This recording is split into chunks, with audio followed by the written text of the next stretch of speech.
Chef Darshana, and welcome to the GI Health Summit. Thank you so much for being here. Thank you for inviting me, Chef AJ.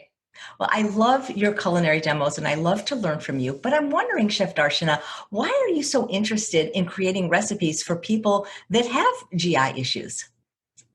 Well, this has been a recent interest of mine because I personally am experiencing some GI issues, and I'm still learning what is causing it, and I'm learning more just by like eliminating certain items in my diet that were regular, like beans, uh, what else, nuts, and certain plant-based milks. So I'm eliminating all these to see how my GI system, like how it calms down, and then I'm exploring like bringing in these ingredients and seeing what happens to Kind of like an elimination diet.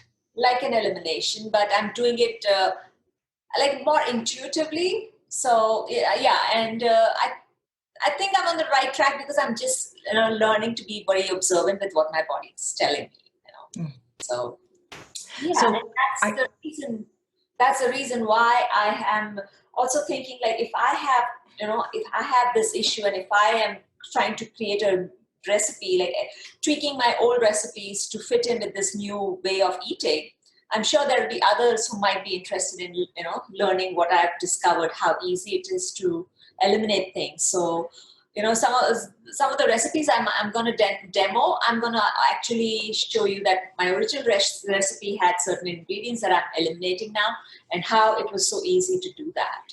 that would be such a useful thing for the viewers, Chef Darshana, because you wrote a book called Flavor. And so many times when people have different GI issues, they have to eliminate, at least temporarily, certain foods that they love or that are so essential for recipes. So if you can create even a few delicious recipes, that would be amazing.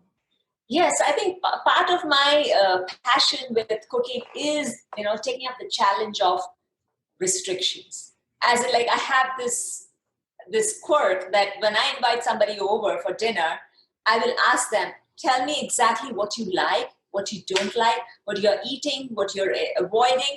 And I will take all your, restrictions or choices, and I will make a meal that fits your dietary preferences. And I love doing that. And I think that I think helps me in creating these recipes and tweaking recipes to fit different kinds of needs, dietary needs. That's great. Well, show us what you've got. Okay, so today I'm gonna show you two recipes. The first one is the zucchini potato curry.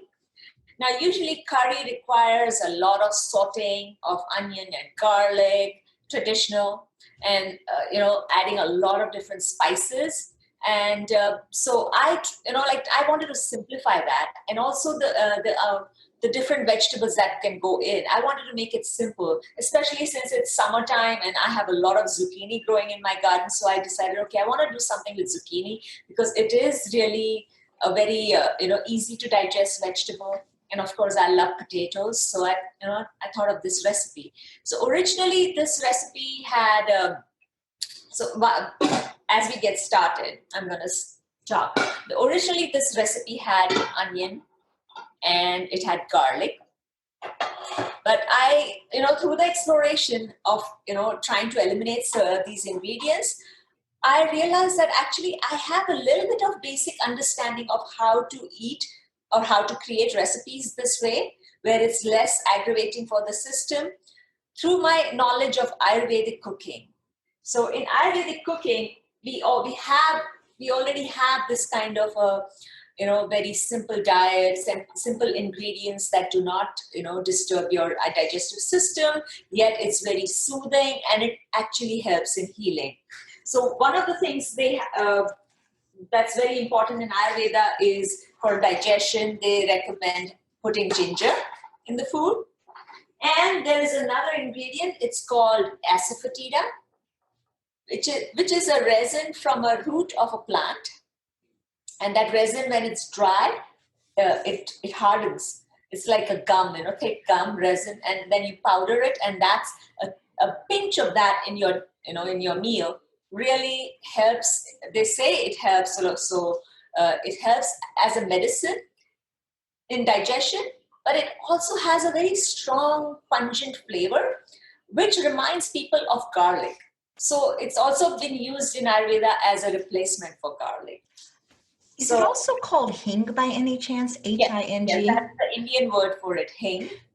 Because I've heard of a sect of a religious sect that doesn't eat onion and garlic for religious reasons, and that's where I first heard of the spice. And I heard it does taste very much like onion and garlic, which are two ingredients for many people, especially if they're given the low FODMAP diet, that they have to eliminate temporarily. So that's an amazing tip right there. And as far as the zucchini, I completely agree with you. When I had my GI struggles, that was one thing that I could always eat zucchini. It was very soothing. It never upset my stomach. Yeah, it's so easy, and so easy to cook too. And I've started using zucchini as a base for my dressings now. So I peel if I don't want the dressing to be green in color, then I will just peel the zucchini or use yellow zucchini, and I use that as a base for my for my tahini.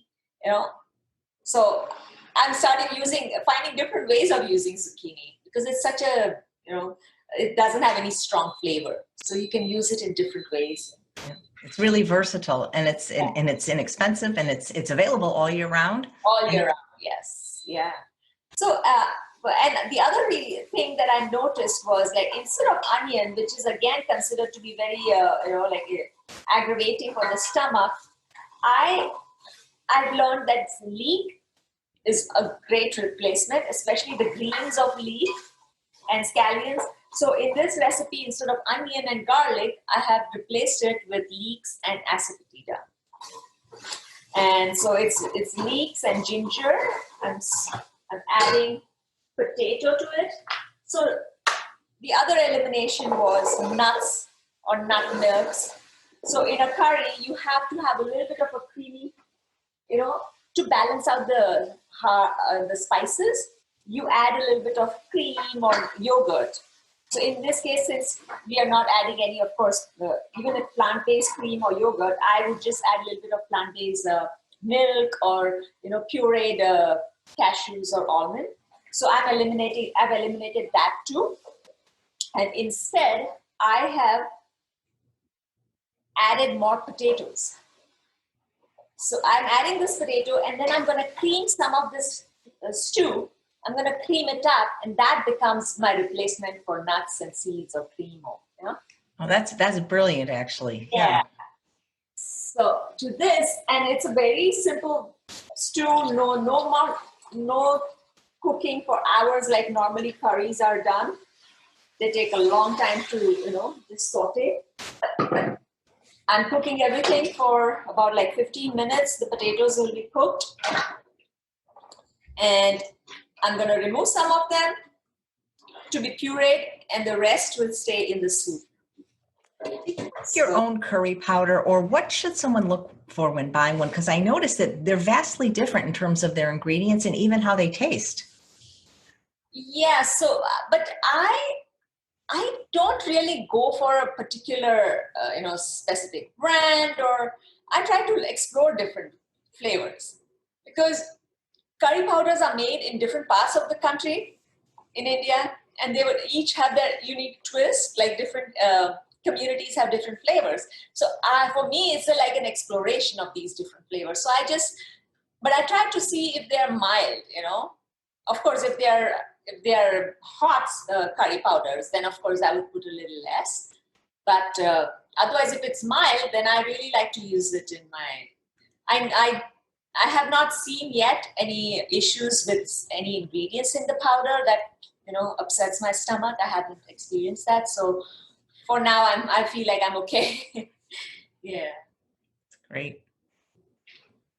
So I am gonna let this cook, and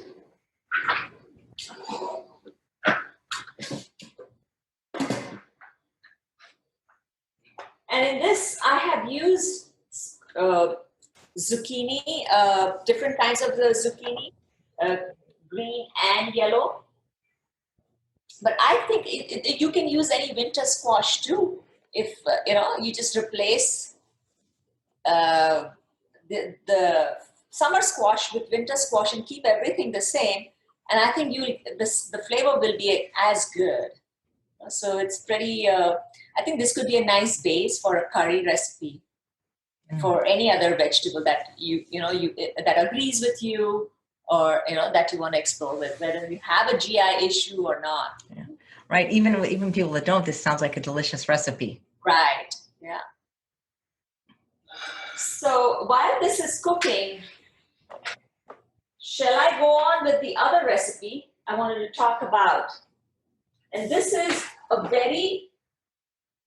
like a staple in India and China for when you have any GI issues. And it's called kanji. And I didn't know kanji. In India, we say kanji. And I didn't know that it came from, like the original, there's a dish like that in China too. And it is used for this purpose. It's a healing dish. And it's made out of rice cooked, till it's like creamy. And there's a lot of, like the broth, or not the broth, what would you say? The creamy rice water.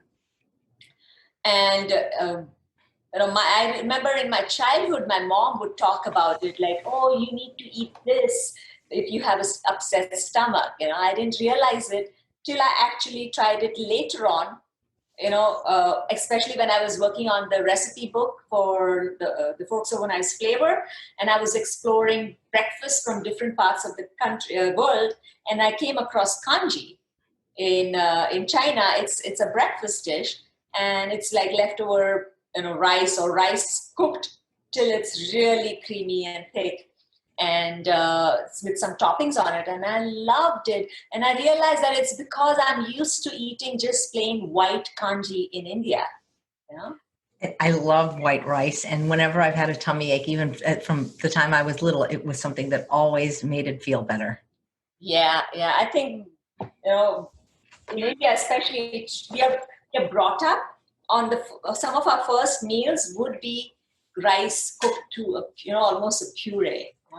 When you lived in India, and even today when you visit, do people mostly eat Indian food? And the reason I ask that is one of the experts on the summit, Dr. Mark Pimentel, one of the biggest takeaways I got from him was that in other countries, people mostly eat the food of their country. So, but in the United States, people might have Thai food one night, Mexican food one night, Indian food another night, a standard American food the other night, and that we're eating all these different kinds of foods, whereas other people that seem to have less troubles with their GI systems, they're eating the same type of food, not the same food. Do you know what I'm trying to say?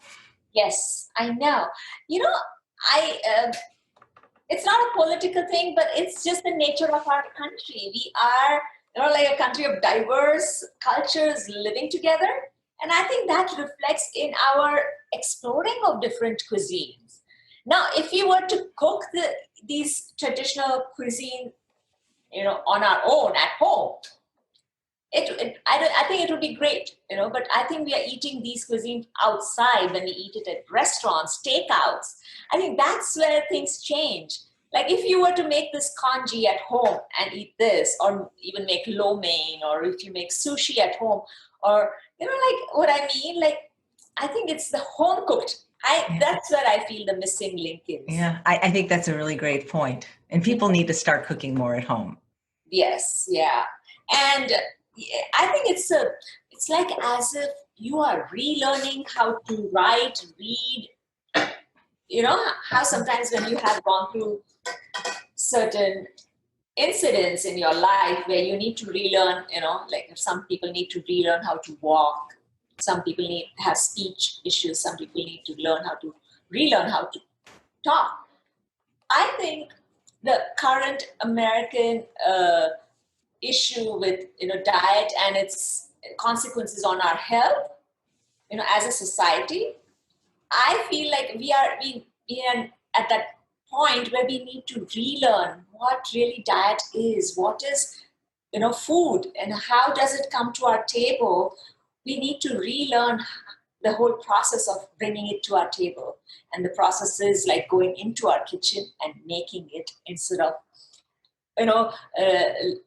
waiting for the doorbell and somebody to deliver it. I agree with you. Yeah. and that's my passion. I feel like I want to, if I can help people to understand that it's not as big a chore as you think once it becomes a part of your system, and it can give you so much joy, and it can bring so much joy for you and the people you share your home with, by sharing the food that you have made, or have everybody get together and make it together. Like, there is a lot of value to that too. So yeah, for me, I would love to share that as much as I can with people. That would be incredible if restaurants could accommodate those that are currently experiencing GI issues. Because I remember when I was going through my really bad flare, and we had to do this presentation in Las Vegas, and all the speakers had to go to this restaurant. It's called Pan Vino. You probably know Chef Vincenzo. And they had this wonderful dinner planned, and there was nothing I could eat. And I emailed him and said, I'm really, really sorry. I'm currently experiencing a terrible flare of my IBS, and it's really bad. So I'm just going to have to skip the dinner. He goes, absolutely not.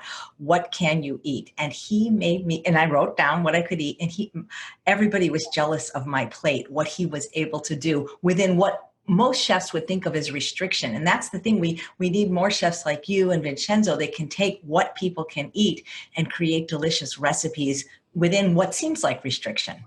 Right. Yes. And for many chefs, that's not a hindrance. It's a nice challenge, and it's very rewarding that we can do that for somebody, Yeah. So I have the potatoes cooked, almost cooked, and to this I'm adding the asafoetida. And asafoetida is such a strong ingredient that just a pinch more and you could ruin the dish. So if you're using it for the first time, you have to be very careful to put it a little at a time till you reach the amount that is more palatable for you. It's like you need to acquire a taste for it. So, oops, I'm sorry. That's quite all right. Where does one get the hing? Is it in like an Indian spice shop online? Because I've never seen it, I don't think, at a regular type grocery store. Not a regular grocery store, specialty stores and health food stores like Whole Foods would carry it. And online is good, because then you can look for a brand that is gluten-free, because some of the traditional Indian stores, traditional brands that you find in Indian stores, they have a little bit of wheat flour added to it to keep it from caking. So if you're trying to avoid gluten, then you might want to look for the gluten-free versions that you'll find in health food stores. And the beauty of this dish is that I just need curry powder and cumin with ginger and asafoetida, and it covers the whole curry flavors, and it's simple, like just 4 ingredients. And then for heat, you can either put cayenne pepper if it agrees with you, or just a little bit of black pepper, and that's it. And to this now I'm going to add,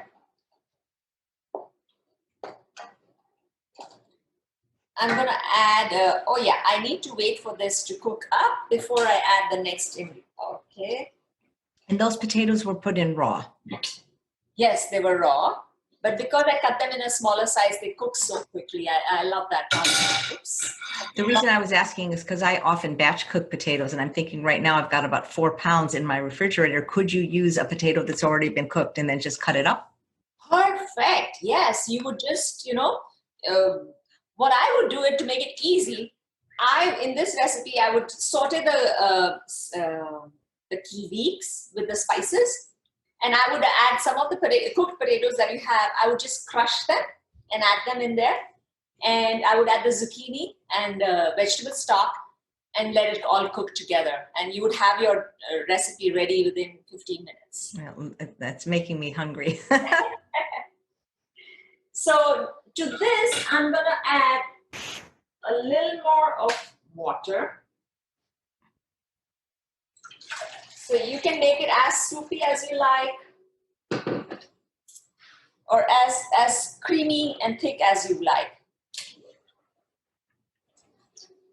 Do you find that in India people have as much GI troubles as they do in the United States? Yes, yes, people do. But I think they have not yet understood that some of the, some of the things that you have grown up eating can actually become intolerant, I think that's a very new thing for people. My mom has this, and till I started having this experience, I didn't realize that how could my mom be, like she can't take certain types of lentils. And I said, like, how is that possible? She's been eating it. But now I understood after studying what really happens with, SIBO, which is like small intestinal bacterial growth, certain, stomach issues, like what is happening behind it. And it all makes sense, especially when you experience it. I totally understand that, yes, this is possible. Things that you've grown up eating can one day, things can change in your gut biome and it can become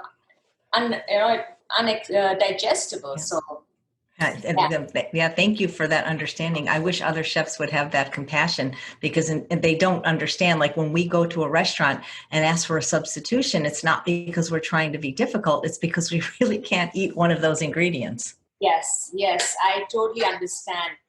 Like I had compassion for people who couldn't have certain common ingredients, but I didn't realize the actual what is happening, why this can be possible. And now through my own personal experience, I have more understanding of it. And I feel like I want to help even more now, because I have the knowledge of cooking and I have the knowledge of Ayurveda, and then I have an experience of the problem. So I think I really want to really work on these kind of recipes now. Well, that would be amazing, because you're an amazing recipe creator and cookbook author, and maybe just one based on GI health, maybe taking all the different issues that people have and having recipes for each of those. I think that would be amazing. I know. I really am exploring, like how can I, I'm still learning a bit, but it's not too much to learn, too much to tweak. So I am really excited. Maybe I should, gather recipes that would be helpful to others. Like you could call it Recipes for a Happy, Healthy Gut. Yes, I like that. That's what I do, is come up with names for people. I would buy that book. That is for sure. So now to make my soup creamy, I'm going to remove some of the potatoes, because you like potatoes, whole potatoes in the dish. You don't want everything mashed up. So I'm going to remove a little bit of it, and the rest I'm going to use a hand blender and mash it up. Okay, so I'm going to shut this for a second and do this.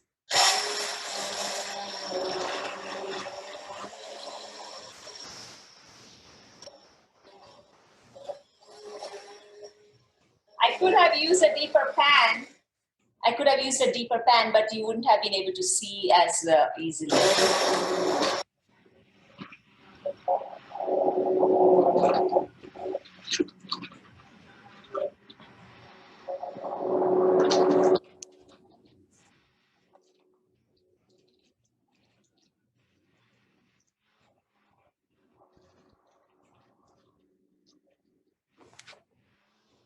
Okay, so it's a beautiful color. Are those Yukon Gold potatoes?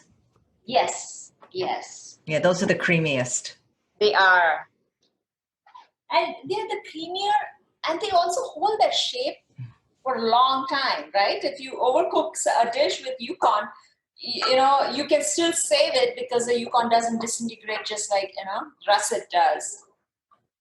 So now to this, I'm going to add, and the good part about zucchini is that, you can add it at the last minute and you can it still cooks quickly. So I'm going to add this, added the zucchini, and I'm going to let this cook, and I might add a little more water.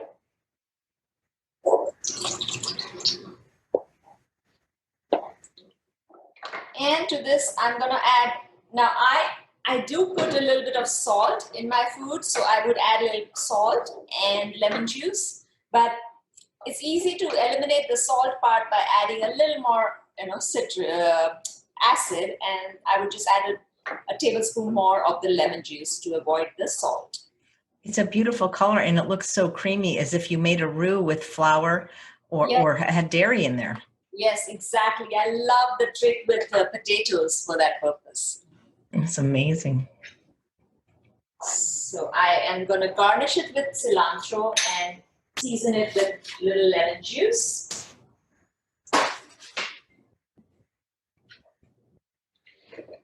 And this potato zucchini curry is almost ready.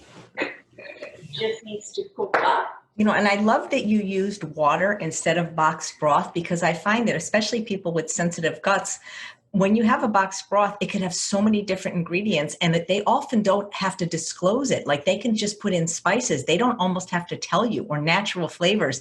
And for people really trying to get to the bottom of what's the problem, water, we know we all can have.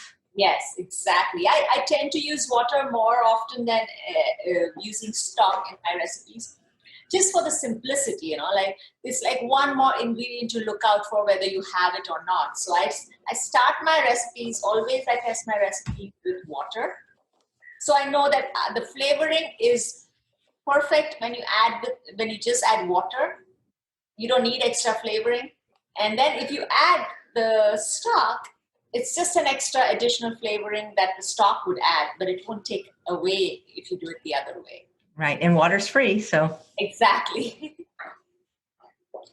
So this recipe is almost ready. It's a simple recipe, and once I discovered, I've been making this a lot, you know, it's so simple, and it has my favorite potatoes. It's perfect. And it's got that Indian flavor, which is very satisfying. It looks amazing. I wish I could taste it. Well, I'll make it because you gave me the recipe, and we'll be giving the viewers the recipe so they can certainly make it at home. And they can always tweak it to their own enjoyment, or if there's one ingredient they can't have. But I'm definitely going to look online and order that hing, because that sounds amazing. Yes, yes. Look for a brand that is gluten-free.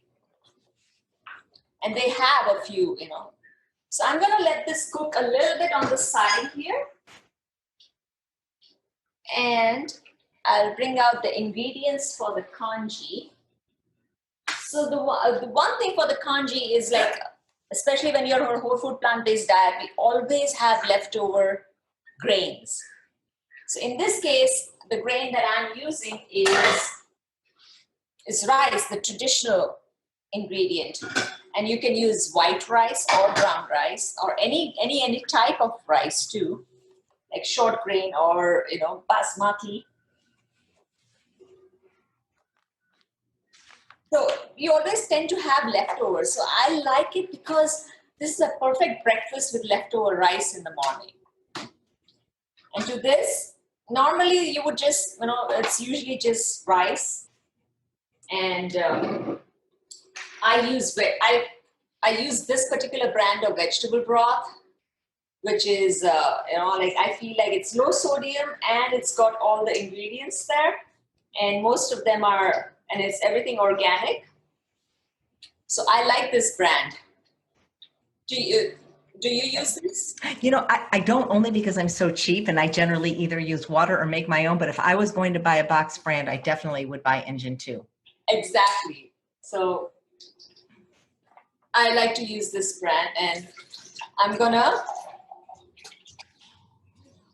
just need about 2 cups of it. Oops.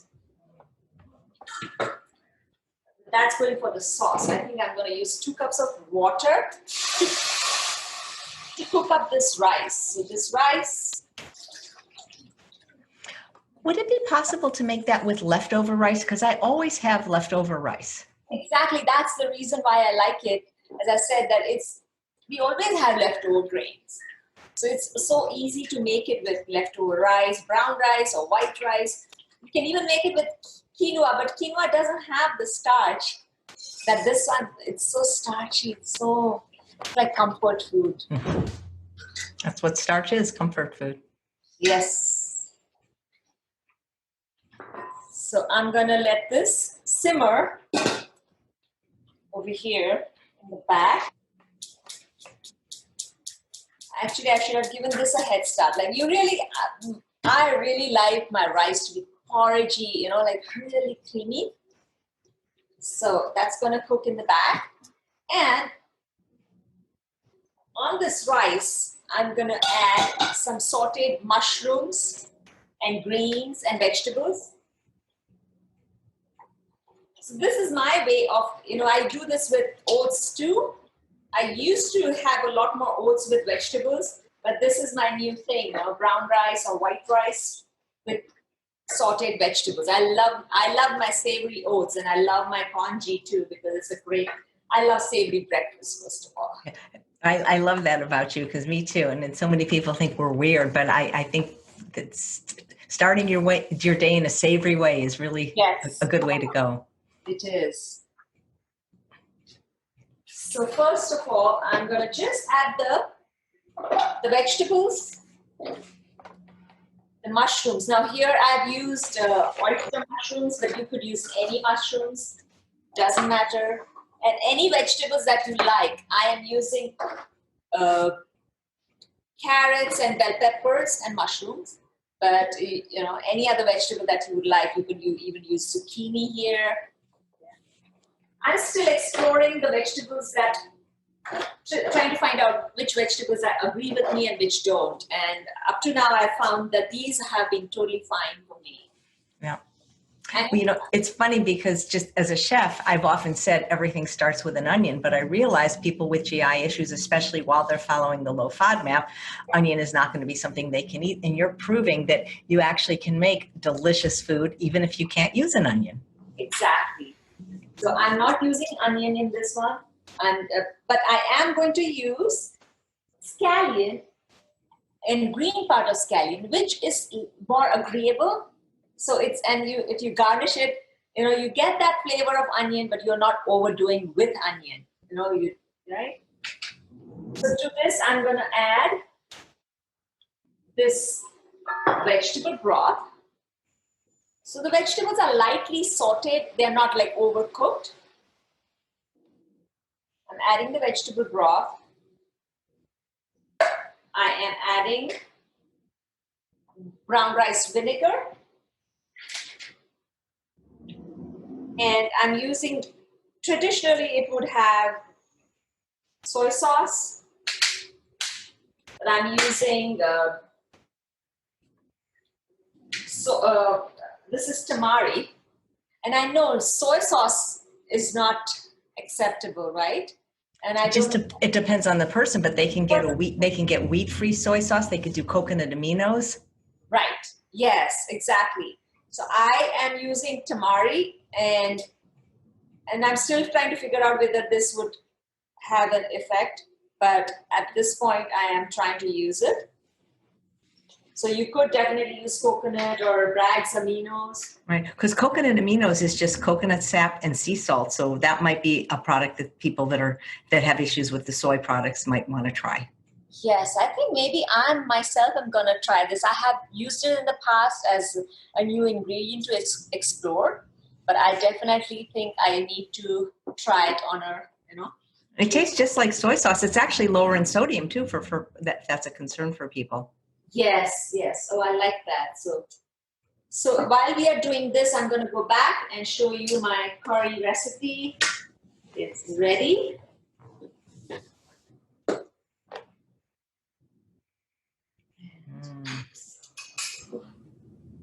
Wow.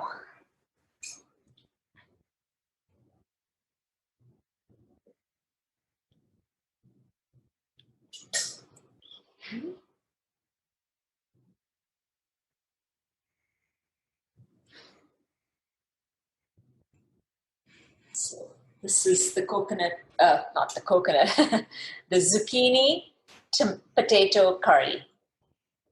Amazing. So, and you could eat that with some rice too.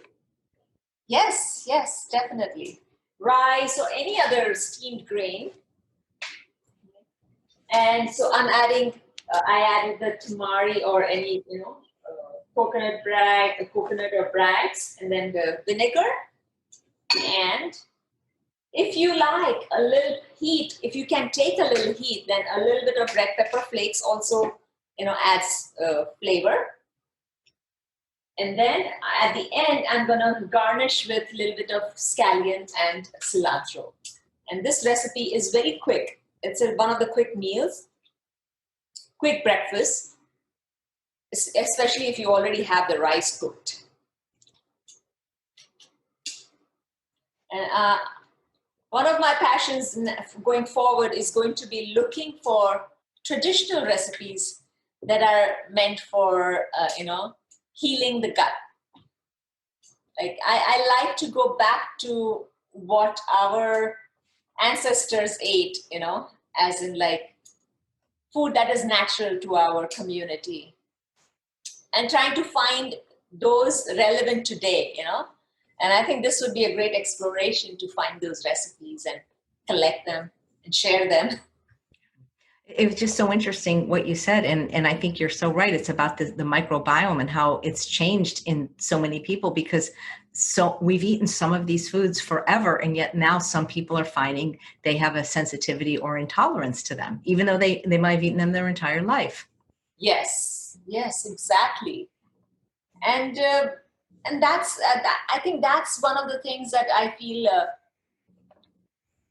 I think it's a learning moment to understand what you are putting in your body and its consequence. It's not just getting chronic diseases like heart disease or diabetes or cancer or high blood pressure. It's even basic indigestion. It's like trying to figure out that it's not acceptable, it's not normal. There you need to explore why you even get indigestion. And from that you can discover so many healing ways to feel healthy, like exploring your diet, exploring what works, what doesn't work. I think it makes you so much more aware of your body, right? Like you really learn, and you explore more about, somehow it makes you explore your own, the community, your family's lifestyle, the diet that your parents had, and to bring that back, because that is what that's in your DNA, I feel, right? Absolutely. So the mushrooms will also give out its moisture, and it flavors the broth here. It gives it a nice umami flavor. We just cook it a little bit, and at the same time we are making the rice as soft as possible. So in this case, you would cook this rice till it breaks flowers, right? It opens up, and that's when it's the most creamiest.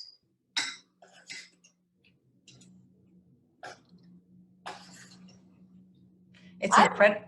Oh, I was going to say, it's incredible how much moisture mushrooms have. Like when you marinate them, so much liquid comes out of them. Exactly. Yeah.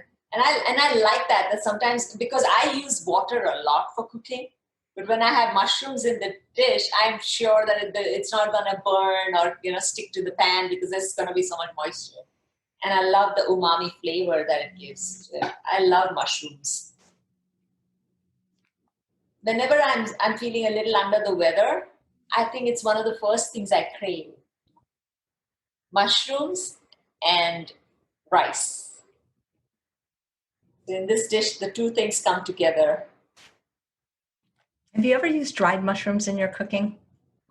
Yes, I've used shiitake mushroom to make vegetable broth.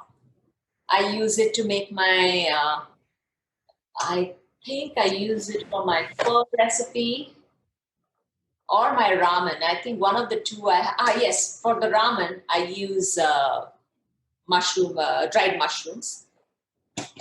I think of all the types of broths, all the vegetable broths, I think mushroom broth is probably the richest. Yes. Yeah.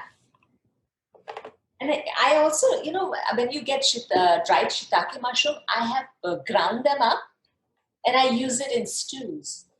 That is a great tip right there for people that have difficulty with different spices. That is such a great tip because it is like a spice by itself, mushroom powder.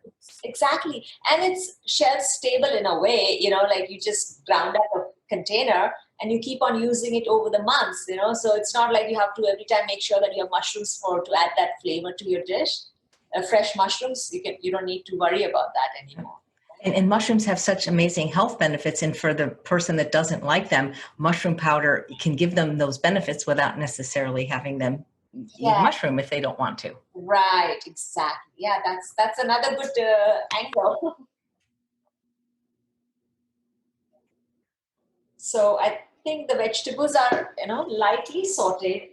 And to this, I'm going to add the spinach. Oh, wow. You can add spinach or kale, or if kale is okay. I like spinach a lot. Spinach and rice is my favorite too. And so it's lightly cooked. And that's it. I'm going to add a little bit of this here, the scallions, and then I'm going to keep some for garnish. So this is ready. Now this could be a complete meal for breakfast, lunch, or dinner, which, that's what I tend to do. I make a dish and then I'm going to eat it for a few different meals all through the day so that I don't have to create different dishes for different times of the day. Right, because in other parts of the world, they eat what's called food. They don't specify like, donut and coffee or Danish for breakfast. They eat actual food as their meals, regardless of the time of day. Right, yeah. Yeah, in Indian, especially, but I would say it is in most Indian communities, it is a tradition to eat leftovers for breakfast. What they would sometimes do is change it up, its shape. Like you may have rice in the night, but in the morning you make it into dumplings or something, but it's the same rice from last night.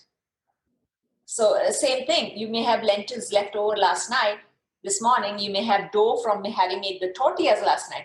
So you stuff the tortillas with the lentils and make them into parathas for breakfast, stuffed lentil parathas. That's great. So yeah, and I feel like I've often been asked like, what do you have for breakfast? And I'd say like, actually, I'm just having a meal with leftovers, and that could be because it's the first meal of the day. You would term it as my breakfast, but it's basically just eating what's in the fridge. I wouldn't say, okay, it's breakfast time and I have to make something that is considered a breakfast. In this country, it's something with caffeine and flour and sugar. Right. How did that come about? That is a good question. Probably the breakfast cereal industry made us think that. Right. And the coffee industry, because so many people can't start their day without coffee. And I know at least the people that I talk to, that is not always so gentle on their guts.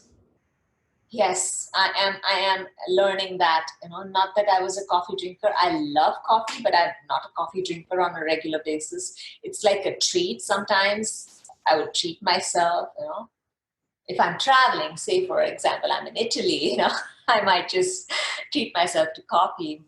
But I am learning that, coffee and tea, black tea, can upset your stomach. Some people definitely.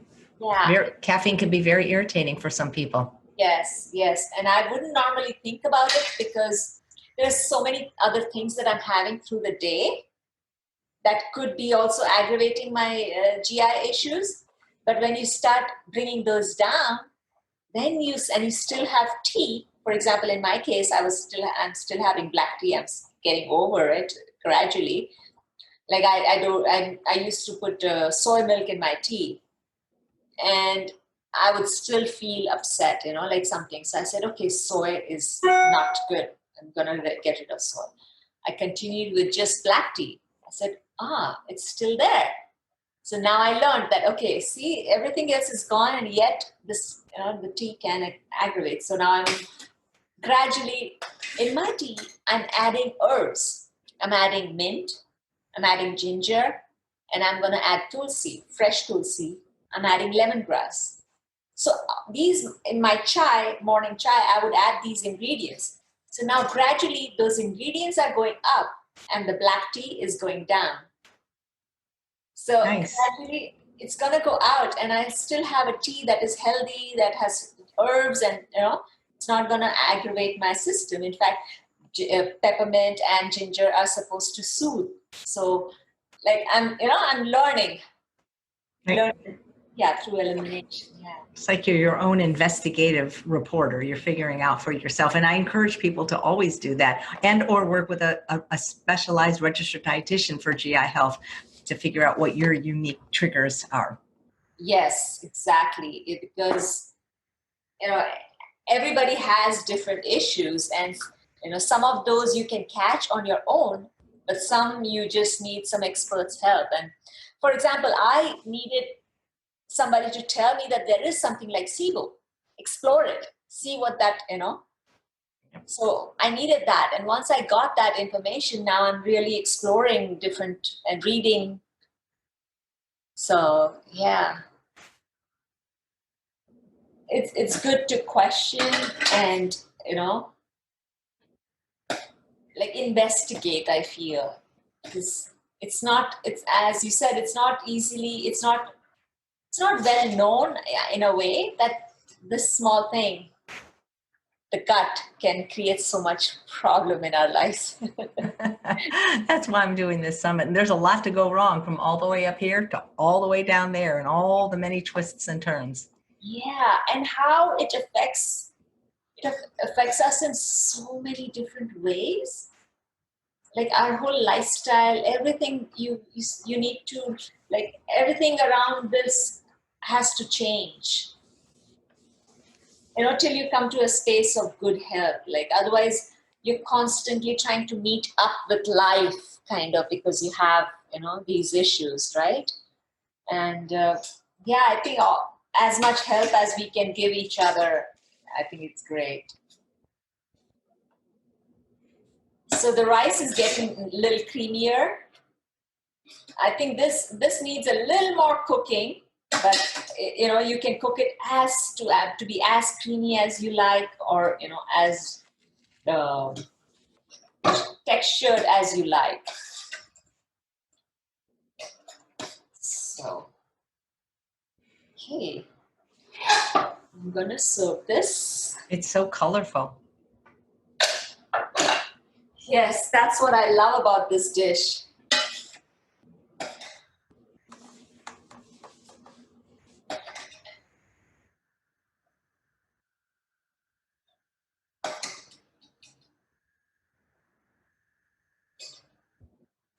So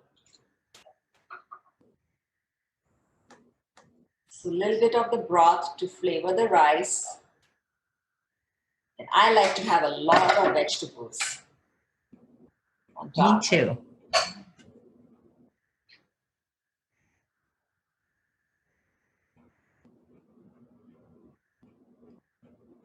This is congee with fresh vegetables. That is beautiful. Oh, and it's such a comfort food. And the thing is what you're making, even though it might be favorable for people that have GI issues, regular people that don't would still enjoy it. Oh, yeah. Yeah. This is, like, congee is a traditional breakfast in China. So it's not only for people who have a delicate stomach. It's for normal people. Yeah.